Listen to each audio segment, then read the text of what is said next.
Sexto bloco do Educador em Entrevista. Agora vamos falar um pouquinho de literatura na companhia do Valdeci. Gratidão pela participação conosco. Boa tarde. Boa tarde pessoal que está nos assistindo. Fico feliz de voltar aqui nesse estúdio, né? Estava com saudade já da gente bater um papo aqui sobre literatura e gratidão de estar aqui. Bom, quinto livro? Quinto livro. Antes de chegar no quinto, né, vamos voltar lá no início, né? Como é que surgiu o interesse aí pela escrita? Cara, eu acho que eu não consigo voltar a minha mente ao ponto exato, né? Criança aí, morava em fazenda, e aí sempre usava como um passatempo, né, para estar viajando em palavras. Mais do que um escritor, a gente obviamente é um leitor, né? Viciado em livros. Então eu fui querendo colocar no papel aquelas minhas ideias e tudo, e foi esse processo até virar um livro. Levou um processo longo, né? Porque eu fui lançar o meu primeiro livro em 2013, que foi As Palavras do Homem de Bigode Quadrado.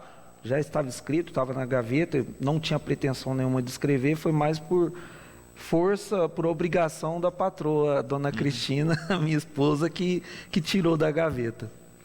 E tem também esse trâmite burocrático, né, vamos dizer assim, que é encontrar a editora, não é?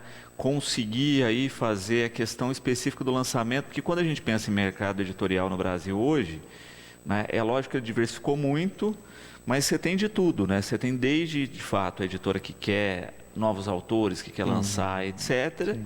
Como você tem um mercado, entre aspas, que é só mais gráfico mesmo, que quer vender produção. Exatamente. Essa parte é a mais chata, eu acho. Porque, assim, enquanto você está ali viajando nas tuas ideias, né, nas tuas palavras, legal. Aí, a partir do momento que você entra mais pro lado comercial da coisa, até hoje eu não consegui adaptar, porque assim, tem aquela questão de o contratual com as editoras, tem editoras que são mais nichadas, é mais difícil de você entrar, né? Por outro lado, tem aquela editora que também ela pensa mesmo só no lado comercial da coisa e não te dá tanto suporte. Eu tive muita sorte, eu acho, a primeira editora que produziu o livro meu, que foi a Multifoco, que o Frodo Oliveira, que é o editor que me deu todo o suporte, me deu todo o apoio. Sem eles, eu acho que eu já teria desistido no primeiro, não teria tomado esse gosto por estar sempre escrevendo. Hoje, obviamente, as plataformas digitais, elas ajudam bastante, né? Até na questão da difusão, né? Porque falta muito para os autores, muitas vezes, a questão do marketing, né? E hoje as plataformas digitais, ela vem com um socorro, né? Sem dúvida. E também quando você coloca, né? Hoje a gente tem também essa questão dos nichos, não é? Porque também é uma coisa interessante. Antigamente era isso, né? Você tinha que ir fisicamente numa livraria e você esbarrava com os livros ou alguém te comentava a respeito de um livro, né? Hoje com as redes aí, né? Hoje você tem até grandes magazines vendendo livro, né? Então assim, você está comprando lá o armário para cozinha e já tem o livro, já tem o livro lá, né? Que você acaba esbarrando, né? Então mudou muito. Todos os livros assim que eu comprava, eu sempre fui de ir até hoje, eu estou sempre em livraria comprando, foi nessa base da indicação. Um amigo, aquele livro e tal. Hoje em dia, como a rede social, o mundo digital, né, veio para ampliar esse lado de marketing, né? Você associa livro sobre guerra, aparece lá uma grade, isso te ajuda bastante você destacar o teu livro também para a parte comercial, né? Perfeito. Bom, As Palavras e o Homem de Bigode Quadrado foi o primeiro, não é? Sim.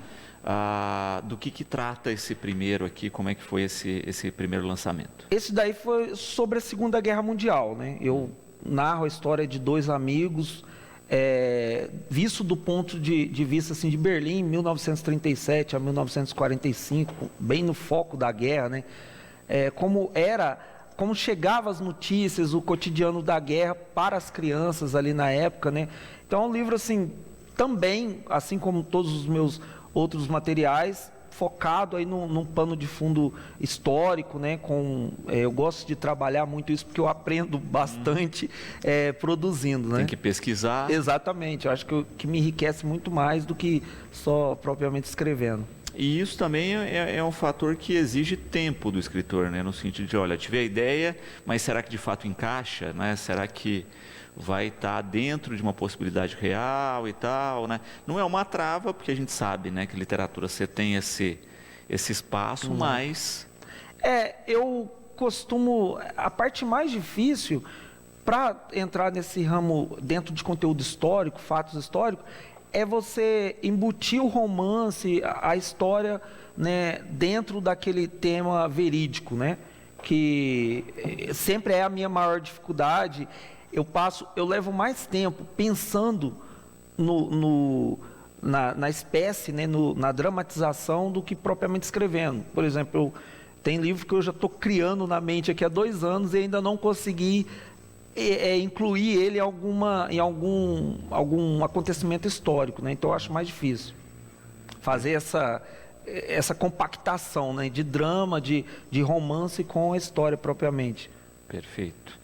E é interessante pensar, né, nessa dinâmica específica da construção mesmo, né? E não necessariamente que a história é tua estrutura, ela é um canal dessa tua criatividade. Eu acho que o bacana é você encontrar meios, né, por exemplo, aconteceu a bomba em Hiroshima, tá? Então você colocar uma dramatização ali, um romance para usar o fundo, porque na verdade eu costumo brincar que a dramatização e tudo aquele romance ali, ele é só um atrativo mesmo para contar. O foco maior é o acontecimento histórico, né? Que é para eternizar alguns acontecimentos, sejam trágicos ou não, que de uma forma ou de outra contribui para nosso crescimento como ser humano, né? Como sociedade. E aí, na sequência, qual foi o livro lançado? A Prima Rosa, essa Prima Rosa eu costumo brincar que, na verdade, ele é mais um ensaio do que um livro. Esse livro ele já estava há muito tempo na gaveta. Eu falo de Salvador, no século XIX, conta a história de um rapaz que ele tem aquela paixão platônica, né, por uma prima. E ele é mais assim, eu considero ele mais que um ensaio, mais que um aprendizado aí dentro da escrita. Muito bom. Na sequência do Prima Rosa? Veio o Dia Vermelho. Esse Dia Vermelho, Luciano, eu quero até agradecer o pessoal que procura bastante. É o carro-chefe, aquele que puxa mais leitores, né? Até porque, infelizmente, é um assunto que voltou à tona, que foi a invasão novamente do Talibã no Afeganistão, né? E com ele eu ganhei selo de 5 estrelas na Amazon. Quero agradecer os leitores da Amazon. É um livro que até hoje ele repercute bastante. Hoje, a nível mundial, desde que ele está na grade da Amazon, a gente recebe e-mails de pessoal de outros países aí parabenizando do livro. É bacana esse retorno. E o Rei da Grécia. O Rei da Grécia, esse daí é um filho que foi parido na pandemia. Esse daí foi durante o confinamento. Eu já estava com a pretensão de ir já. O Rei da Grécia, na verdade, ele é o fio que me puxou para esse conteúdo sobre a escravidão, né? Então, o Rei da Grécia, ele contradiz o nome, não tem nada a ver com Grécia, está explícito o motivo do título nas primeiras páginas. É um livro que fala sobre a iniciação do negro na política nacional, né? No pós-abolição, pós-1888. E, finalmente, falando do seu lançamento. Lançamento dia 9 de junho, gente. 9 de junho, lançamento lá na Casa do Beija-Flor. Quero até mandar um abraço para a Lideralha aqui. Uma pessoa top, né? Então, abriu as portas ali para fazer o coquetel de lançamento, dia 9 de junho, às 19 horas. Espero vocês lá. Perfeito. Falar um pouquinho do lançamento, né, desse livro específico. Olha, Mineradores, eu sempre fui tentado a escrever sobre a nossa história. Porém, eu confesso, Luciano, que embora eu já vou até me adiantar aqui e dizer que esse é o primeiro de uma trilogia, né? A proposta dele é uma trilogia, já está o Mineradores 2 pronto já para ser lançado aí futuramente. Então, assim, para escrever essa trilogia, eu confesso que eu fiquei um pouco decepcionado quando comecei a pesquisar. Porque, assim, por incrível que pareça, a gente acha mais dificuldade em encontrar material nosso, da nossa terra, do que propriamente eu escrevi sobre o Afeganistão e não tive tanta dificuldade. Mas quando se trata do nosso quintal, é mais complicado. Então, assim, trouxe dentro dele esse livro, a proposta Mineradores está muito recheada de conteúdo histórico, né? O livro Mineradores, eu falo desde a captura de escravos em Angola, falo dos mercados nas feiras de Angola, falo da travessia no navio tumbeiro, dos leilões no Brasil de escravos, seja no Valongo, seja em Salvador, na praia Chega Nego, que hoje já nem existe já esse nome pejorativo, e falo da chegada nas minas de Ouro Preto, né? nas minas até então o Arraial de Vila Rica, né? Então eu falo do dia a dia ali nas minas, da estimativa de vida, de muita coisa que deixou essa mancha na nossa história, né? E de fato, né, tem toda essa mancha e é uma história não contada, né? É importante a gente destacar isso, né? As pessoas não têm acesso ao volume da escravidão no Brasil, não é? A diversidade de atividades que esses escravos fizeram e o impacto que isso tem até hoje na nossa cultura. Exatamente. Eu acho que até soa muito vago, muito generalizado quando se diz escravidão. Mas quando você começa a aprofundar, você percebe que é bem pior do que você imaginava, né? Então, as tragédias diárias que milhares de pessoas que atravessaram o oceano e vieram para essas terras que gostou tanto da escravidão, que foi a última a abolir os seus escravos, né?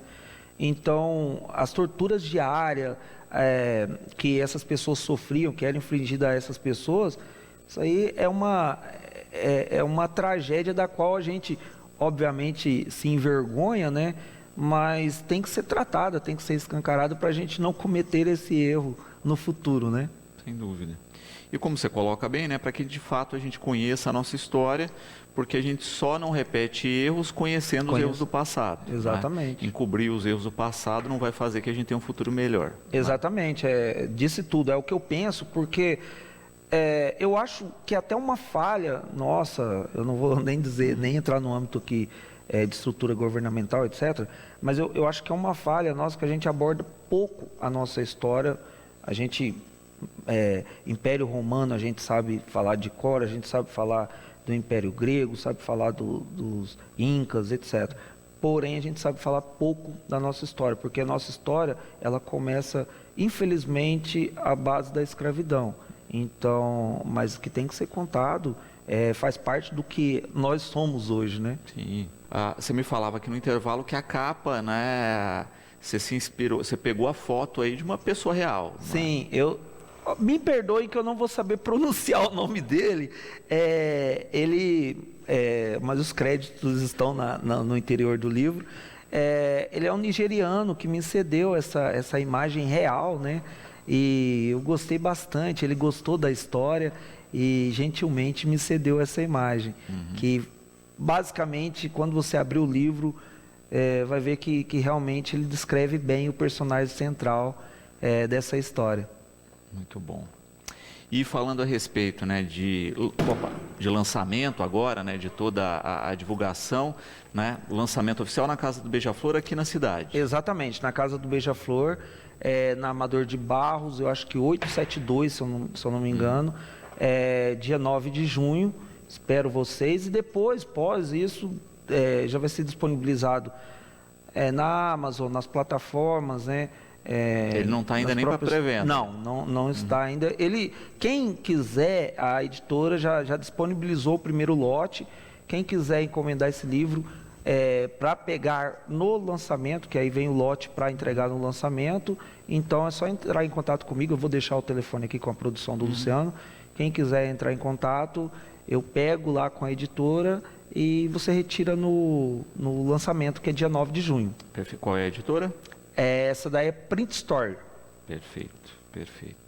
E você falando, né? É uma trilogia, né? Primeiro lançado e agora é o passo a passo aí. Você me falou que o segundo já está escrito, né? Está escrito já o segundo. E em produção o terceiro. E começando a traçar o terceiro, né? Agora está naquela hora que o bicho pega, porque você fala, e agora? Como que vamos? Já rasguei muitas folhas, já escrevi outras tantas e vamos até achar o terceiro. Tem que sair. Que também é amarrar toda essa continuidade. Exatamente. Para a gente concretizar toda essa história. Posso dizer, lógico que a gente é suspeito em falar, mas é um livro que ficou muito top. Essa Mineradores ficou bacana. Quem procura principalmente elementos da nossa história, quem procura uma trama legal, ficou bacana. Uhum. Eu acho que eu vou ler esse livro. E é interessante também a gente destacar, né, justamente essa questão, né, da experiência da trilogia que você vai ter, de ainda estar escrevendo uma parte e ter contato com os leitores que vão estar lendo a primeira. Exatamente. Isso vai ser o bacana, que vai ser a primeira vez que eu vou experimentar essa sensação, né? Obviamente que dá para a gente ter um feedback, né? Um termômetro aí de como a gente pode até tecer o terceiro livro, né? Experiência que você não teve com os outros. Não tive, né? Tá lá e aquilo e pronto. Exato. Né? Então isso é interessante para dar esse feeling, ó, o que chamou a atenção, né? Disso que chamou a atenção, eu posso continuar trabalhando no terceiro, isso é exatamente. Importante. Vai que de repente a editora abre as portas e fala, não, vai ter o quarto, o quinto, o sexto, né? Vamos ver. Exato, aí complica mais ainda a parte de pesquisa. O escritor. Né? André perguntando aqui a respeito de pesquisa, né? Aonde você pesquisa? Tem várias fontes de pesquisa, como é que funciona isso? André? Isso. André, demais, a gente tem que pesquisar muito, cara. Eu passo pelo menos um ano pesquisando muito sobre material, você tem que conhecer muito. Nesse livro especificamente aí, Mineradores, eu não vou citar nomes aqui para eu não correr o risco de esquecer algum, mas teve o pessoal do Museu de Ouro Preto que me ajudou bastante, teve um pessoal que promove trilhas em Ouro Preto que me ajudou na questão das trilhas tecidas inicialmente aí pelos índios, né, puris ali, coroados. Então, eu procuro bastante na Biblioteca Nacional, arquivos nacionais, diários, né, de expedições. Então, assim, a pesquisa, eu pesquiso aí cerca de 100 a 200 páginas, não estou exagerando, para escrever 3 a 4 páginas, né? Então, a gente tem que ler bastante para tentar levar o mais real possível para o leitor. Exatamente.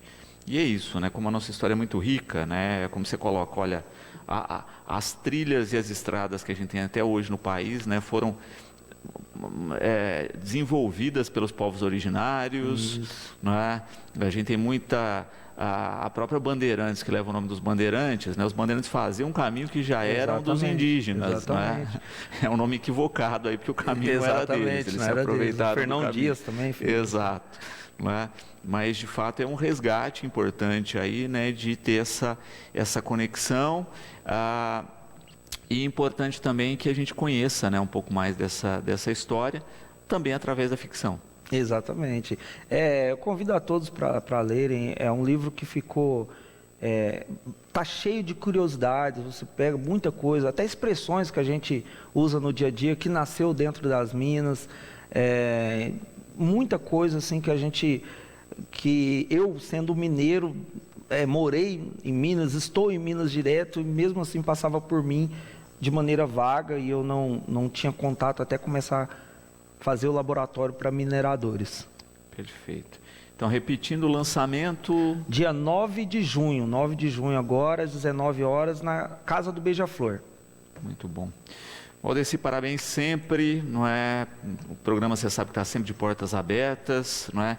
Espero realmente aí que você tenha o máximo possível de leitores, né? Que as pessoas fiquem de fato instigadas aí com essa trilogia e também, né? Entre em contato aí para as tuas outras obras, né, que eu tenho certeza aí que tem aí todo o interesse da nossa população. Eu que agradeço, Luciano, agradeço sempre pelo espaço, muito bem recebido aqui, já me sinto em casa aqui. Agradeço a todo mundo aí que tirou um tempinho para ouvir a gente, para nos assistir, né? Quem quiser saber mais sobre o Valdeci Santana, procura, eu vou passar a Insta aqui, que eu sei mais ou menos de cor, @Valdeci Santana, _escritor, procura via nas plataformas digitais aí, e quem quiser conhecer mais sobre o trabalho Valdeci. Obrigado mesmo de coração.